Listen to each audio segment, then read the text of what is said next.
G'day guys, Beau here. I'm sorry I haven't uploaded a video in about a month and this channel is just getting started. It's the most important time to upload videos, but I'm kind of going against rules and I haven't felt like uploading, so I didn't want to take the fun out of creating videos by sticking to a strict kind of calendar date release type of thing. So moving forward with this channel, I'm going to try and upload weekly.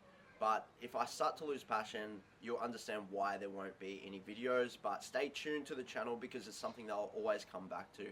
I'm always on TikTok. I'm always uploading videos on TikTok and Instagram.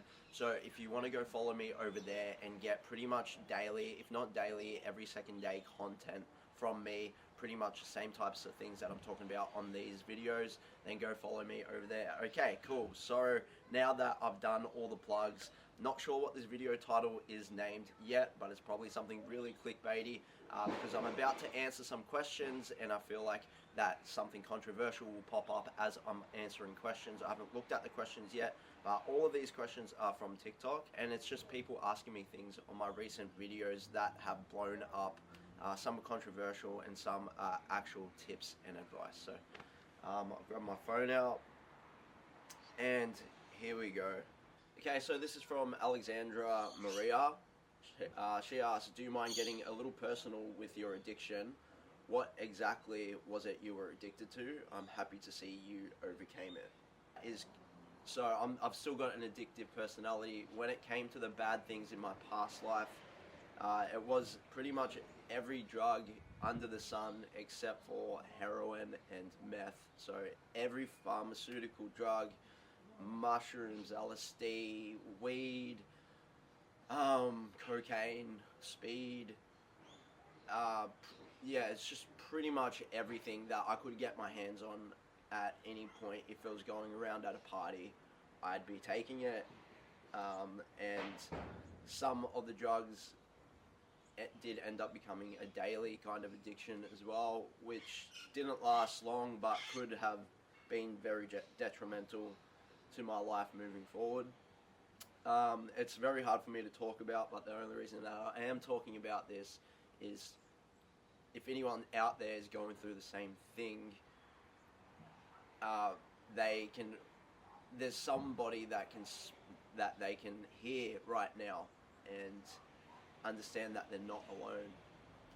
So thank you so much for your question. I hope that answered everything. Somebody asked, can you do a get ready with me video? I'd love to do a get ready with me video. I'd love to do a get ready with me video on my way to work at the peanut factory. I'll show you my morning routine, me waking up, me going for a run, me preparing my lunch, having breakfast, and then catching the bus and getting to the peanut factory. I can't really film inside the peanut factory just because of company rules and stuff, and out of respect to other employees and things like that, but I'll do a get ready with me video for the internet.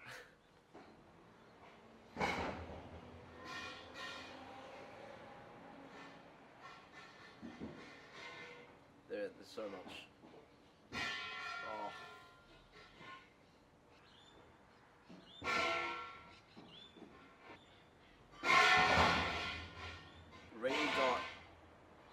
Ree.Lockley said, you made so many people's childhood so much better.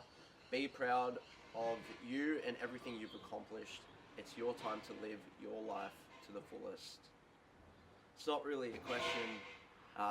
Ree, you're just showing your appreciation for my work, and I just want to say thank you for seeing the goodness in my content and kind of the goodness in what I do. It makes it all so much more worth it when people are recognizing some good that's coming out of it. And you saying that I made your childhood, it's you guys that pretty much gave me the life that I live through a career that I had always wanted, and it's because of you that I've got everything that I've wanted and made mistakes on the way and have had nothing to do other than to learn from the mistakes. So it's because of you guys that I've evolved into the person that I've always wanted to become, and I've had to learn along the way the only way to move forward is to grow thick skin and to not take everything that's being thrown at me, but rather to give, and to give my service with a smile, even if that really hurts.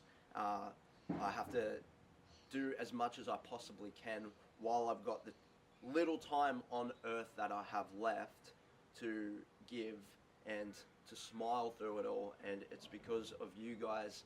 You guys have allowed me, you guys have given me a voice to share, you guys have validated my voice, and it's because of you guys that I'm able to reach and help people like myself out of situations that I was in my past, and to watch people get out of that and to grow into strong, capable people with using up all their potential, and that is such a gift. So you're thanking me for giving you the laughs during your childhood, and I'm thanking you for giving me my full potential in life and to be able to share that. So thank you very much, Ree.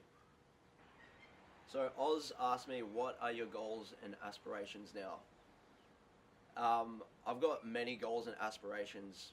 My main goal and aspiration is to stay sober for the rest of my entire life. That is my biggest goal, and I do believe I can achieve that by doing other things and having smaller goals and accomplishments along the way that will kind of give me that motivation to continue on. So some of the smaller goals that I have is to get like promotions in my job, or finding better avenues and streams of income to be able to eventually buy my own home. That would be a nice goal.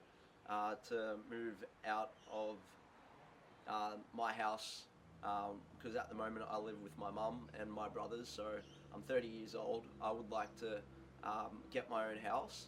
I guess a smaller goal even before that is to get my own car.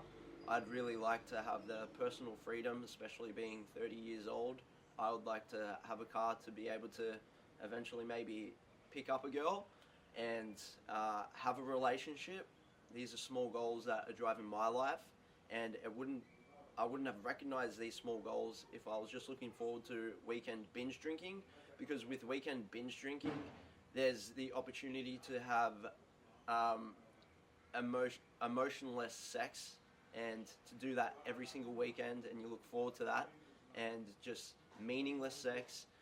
So I wouldn't have been interested in finding a relationship, because I would have sex every single weekend. So it's because of this sobriety that I'm able to see through that and to focus on real goals. So I would like to have a car, because at the moment I am catching a bus, and I'm 30 years old and I'm on the bus and I'm going to work in a peanut factory. I would like to have, if not a more high paying job, maybe a better role within the peanut factory, maybe a supervisor of the peanut factory. That would be an amazing goal or aspiration. I would like to help people realize that this is a life worth living, and that you can have goals and build up to something great and have a savings account and get nice things that motivate you to remain sober for the rest of your life. So thank you for your question. I did not expect to go that crazy on it. So I've just got to ask a similar question, but it's different. Nicola asked, what is your dream?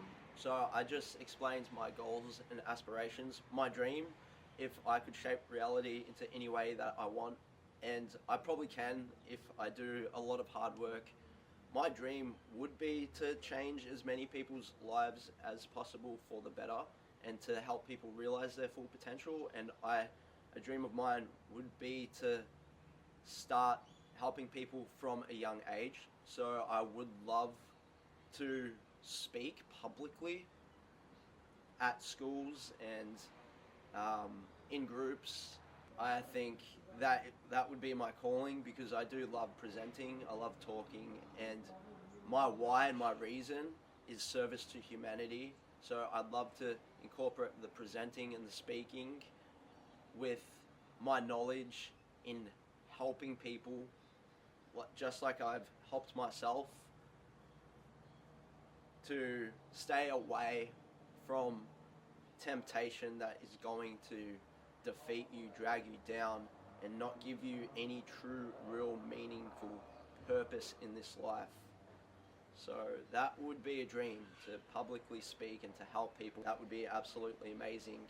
And I think that just the more people that I help would just be better. That would be just, a crazy dream.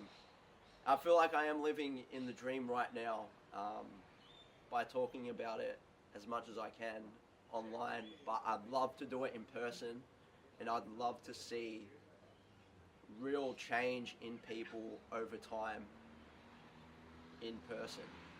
I think that would be absolutely amazing, because I would be able to see the deep, honest truth behind somebody's eyes when I look at them, and they've either changed their life or they've stuck to the life that they know, partying and materialistic kind of outer surface things that they think life is about. That was a deep question. I don't think I've ever talked about it online, but yeah, I have looked into Islam. Okay. My boyfriend said he had the privilege of meeting you at uni and wants to ask, are you still doing music production? Awesome, cool. That's a good question. I hope this is Lockie Boone that's asking me, because he's got a new girlfriend pretty much every 2 weeks. I'm joking. Love you, Lockie, if you're watching this. I'm no longer doing music production, and that is because I am focused in other areas of my life. And I've been asked if I would ever do music again, and I would never do music again unless I was in the position to, because music production for me takes up every single inch and corner of my life. There is so much that goes into it, and it's not just like singing on a track. It's creating the track, and then it's like getting the right kick drum, and then EQing it to the right level, putting on the best compressor, trying to see where it fits into the track, panning it a bit to the right, and then putting all the instruments together, and then realizing the reverb on the kick drum is too little, and you got to redo the whole thing all over again for one small instrument, and you're there for 6 hours working on a kick drum that nobody's ever going to listen to again, and you do this for every single part of the production of music. For one song, it could take you up to a month to perfect a single song, and then you realize after you've listened to the whole song that it's not your vibe anymore. It's music production for me is just, it's too much. But I would get into music again if I was in the position to, and at the moment I'm working very hard for money. So if I was offered to be on somebody else's track as a feature, I would do it if they were taking themselves and me seriously. I would take 15k for a single track and probably 5k for an album track to feature on. That's where I am with music, and I'm not saying that that's my value. I'm saying that's what it's going to take to get me back into music again, because I know how much time and effort I would personally take, and it would exhaust me and probably distract me from work. And for me to put myself out there and kind of take myself away mentally from the pressures of work to focus on music, I'd want to be compensated for it, just so I can, take a couple days off work and risk maybe not getting any shifts, and using that money as a backup kind of thing. So that's kind of like my rough explanation and area in music. Other than that, I love everything about music, and I listen to music every single day. So that's enough for me, and I don't feel like I need to create it at this point. I feel like what I'm doing is enough, and I'm getting enough creative output through running, which, believe it or not, is a very, very creative sport. You are outputting physically what's going on through your mind. It's beautiful.